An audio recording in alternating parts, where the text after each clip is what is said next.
طيب لازم تفهمي ان انت اول لما قررت ان انت تيجي امريكا مع جوزك او جايه لوحدك او معاكي اولادك او كده، لازم تفهمي ان المجتمع هنا مختلف عن مجتمع مصر. يعني في مصر في ناس كتيره قوي متستته في بيتها، لا بتشتغل ولا بتعمل حاجه، لكن طبيعه المجتمع اللي احنا عايشين فيه دايما محتاج الست ان هي تخش سوق العمل، مش عشان سوق العمل بس محتاجها، ولكن عشان البيت وجوزها محتاجين مساعدتها. مصاريف كتير من ايجار واكل وشرب، ولازم نجيب عربيه ولازم نجيب عفش ولازم نجيب حاجات. فاول لما بتيجوا امريكا احنا عايزين بقى نبتدي بدايه جديده، بدايه تقدري ان انت تساعدي فيها جوزك وتحققوا كل الاحلام اللي انتوا بتحلموها في وجودكم في امريكا في اسرع وقت، عشان نسدد التزاماتنا بشكل احسن، ما نبقاش مزنوقين وتعبانين طول الوقت ويا دوبك المرتب على القد، ولادنا اللي طلباتهم ما بتخلصش طول الوقت محتاجين ان احنا نجيب لهم اللي هم عايزينه، ما يبقوش اقل من اي حد.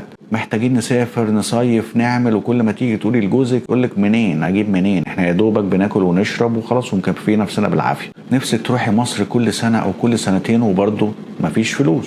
فكل دي حاجات مهمه قوي لازم تفكروا فيها عشان نعيش عيشه احسن. والاهم من كده ان انا لازم ابقى فرد في المجتمع اللي انا عايش فيه ده، يعني منتج، ما بقاش قاعد مستهلك وخلاص، لان قعدتك في البيت دي هتخلي دماغك تصدي وهيأثر على لغتك كمان الانجليزي. انت عايزه حد تقعدي تتكلمي معاه انجليزي زي زمايلك في الشغل او عملاء بتتعاملي معاهم، لكن وجودك في البيت ده طبعا هيبوظ خالص موضوع الانجليزي، فيبقى انت عماله تخسري مش بتستفيدي حاجه.